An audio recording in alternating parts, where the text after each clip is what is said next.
अस्सलाम वालेकुम and welcome to Shurdil IT academy. आज हम बात करेंगे एज़्योर 2-in-1 की कोर्स आउटलाइन के ऊपर। ये वीडियो एक ट्रेलर वीडियो है जिसकी मदद से आप अंदाज़ा लगाएंगे कि ये कोर्स आपके लिए कितना हेल्पफुल है और इस कोर्स के अंदर आप क्या-क्या चीज़ें सीखेंगे और at the end of the course आप किस लेवल पर होंगे और क्या ऑब्जेक्टिव लेकर आ रहे हैं। यकीनन आपका ऑब्जेक्टिव यही होगा कि आप इस कोर्स के बाद एज़्योर की जॉब करें, एज़्योर के कोई प्रोजेक्ट्स करें या एज़्योर की इंडस्ट्री में काम करें, यानी कि माइक्रोसॉफ्ट एज़्योर इंजीनियर के तौर पे। तो चलिए मैं आपको समझाता हूँ कि आप इसमें क्या चीज़ पढ़ेंगे। ये कोर्स बेसिकली 2 हिस्सों पर मुश्तमिल है।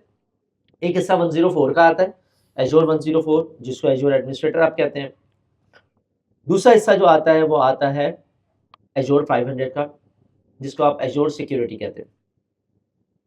सो पहला मॉड्यूल जो है वो है manage Azure identities and governance, जिसके अंदर हम बात करते हैं मैनेज एज़्योर एडी ऑब्जेक्ट्स की, एज़्योर मैनेज एक्सेस कंट्रोल की और एज़्योर सब्सक्रिप्शन और उसके गवर्नेंस की बात करते हैं हम लोग। दूसरे के अंदर हम लोग बात करते हैं मैनेज स्टोरेज, जिसको हम ब्लॉब स्टोरेज वगैरह कहते हैं। जिस तरह AWS के अंदर S3 बकेट्स होते हैं, गूगल में गूगल क्लाउड स्टोरेज है, अलीबाबा में OSS है। बिल्कुल इसी तरीके से यहाँ भी ऑब्जेक्ट बेस्ड स्टोरेज होता है, जो कि एक्सेस टू स्टोरेज होता है और मैनेज डाटा होता है एज़्योर स्टोरेज अकाउंट्स का। उसके बाद आप कॉन्फ़िगर करते हैं एज़्योर फाइल और एज़्योर ब्लॉब स्टोरेज को सिंपली। उसके बाद मॉड्यूल 3 में हम बात करते हैं deploy and manage Azure compute resources, जिसके अंदर आपके पास आ जाता है automatic deployment of resource by using template. Arm template होता है Azure resource manager. Create and configure VMs virtual machines, create and configure containers, जिसमें हम कंटेनर्स की बात करते हैं, and create and configure and Azure app services. Azure app services की हम लोग इसके अंदर बात करते हैं। मॉड्यूल 4 के अंदर आता है create and manage virtual machines, जिसके अंदर हम वर्चुअल नेटवर्क्स बनाते हैं, सिक्योर करते हैं वर्चुअल नेटवर्क्स को, लोड बैलेंसिंग करते हैं और मॉनिटर करते हैं वर्चुअल मशीन्स को।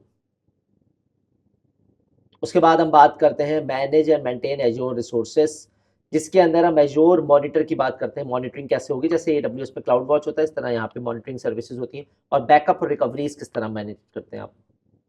सो बैकअप और रिकवरी की इम्प्लीमेंटेशन भी आप मेंटेनिंग और मॉनिटरिंग वाले ऑप्शन में देखेंगे। उसके बाद आता है मॉड्यूल नंबर 6, जिसमें आप बात करते हैं आइडेंटिटी एंड एक्सेस मैनेजमेंट, यानी कि ऑथेंटिकेशन और ऑथराइजेशन। सो मैनेजिंग एज़्योर AD आइडेंटिटीज, यानी कि एक्टिव डायरेक्टरी की क्या क्या आइडेंटिटीज हैं।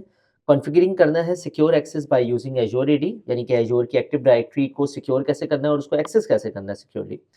क्योंकि normally identity and access management की जब बात एज़्योर में की जाती है, तो बहुत सारी कंपनीज़ और बहुत सारे क्लाइंट्स वो एज़्योर की एक्टिव डायरेक्टरी को यूज़ करते हैं, जो बिल्ट इन एक्टिव डायरेक्टरी होती है या सिंक कर लेते हैं।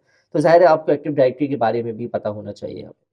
फिर मैनेजिंग एप्लीकेशन एक्सेस, कि एप्लीकेशन को आप एक्सेस कैसे करेंगे और एक्सेस कंट्रोल कैसे होगा उसका। उसके बाद आता है इम्प्लीमेंट प्लेटफॉर्म प्रोटेक्शन, जिसके अंदर आप इम्प्लीमेंट करेंगे एडवांस नेटवर्क सिक्योरिटी को और उसकी कॉन्फ़िगरेशन करेंगे advance security for compute purpose के लिए। उसके बाद आता है मॉड्यूल नंबर 8, जिसमें आप सिक्योरिटी ऑपरेशंस के बारे में बात करेंगे, जिसमें आप बात करेंगे monitoring security bye using Azure monitor, monitoring security bye using Azure security centre, यानी कि एज़्योर की सिक्योरिटी सेंटर किस तरह से इस्तेमाल होती है, क्योंकि सिक्योरिटी रिलेटेड चीज़ें हैं। फिर तीसरी चीज़ इसके अंदर आ जाती है, जिसके अंदर आप बात करते हैं monitoring security by using sentinel. Azure का जो सेंटिनल है उसके थ्रू आप कैसे करेंगे। फिर लास्ट में आता है कॉन्फ़िगरिंग सिक्योरिटी पॉलिसीज़, यानी कि आप किसी भी सर्विसेज के ऊपर या क्लाइंट के ऊपर पॉलिसीज़ को कैसे इम्प्लीमेंट करेंगे।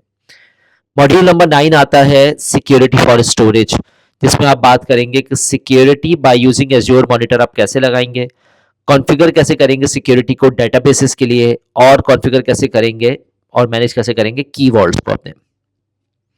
सर्टिफिकेशन जो इसमें आप अचीव करेंगे वो होगी Azure security engineer, Azure administrator. ये दो चीज़ें आप, दो सर्टिफिकेशन आप इसके अंदर इंशाल्लाह कवर करेंगे।